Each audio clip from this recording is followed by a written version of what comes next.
भैया আর খাইয়েন না। বর্তমানে সামাজিক যোগাযোগ মাধ্যম আমাদের জীবনের অবিচ্ছেদ্য অংশ হয়ে উঠেছে।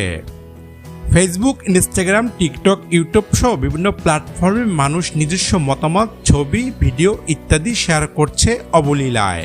তবে এইসব প্ল্যাটফর্মে অশ্লীল কন্টেন্টের বাড়াবাড়ি এখন সমাজের গভীর উদ্বেগের কারণ হয়ে দাঁড়িয়েছে।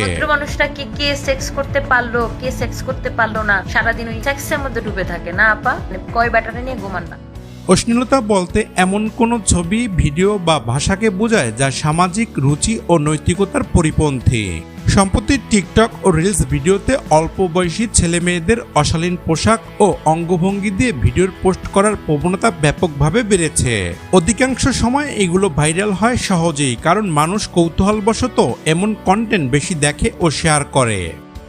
এই অশ্লীলতা কেবল ব্যক্তির নৈতিক অবক্ষয়ের কারণ নয়, বরং সমাজের বিভ্রান্তির বার্তা ছড়ায়।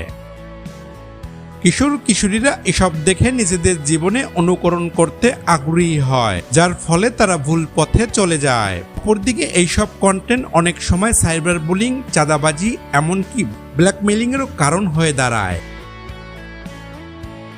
বিশেষজ্ঞরা বলেছেন, সামাজিক মাধ্যমে অশ্লীলতার এই প্রভাব ঠেকাতে প্রয়োজন সচেতনতা, পারিবারিক নজরদারি এবং কঠোর সাইবার আইন প্রয়োগ।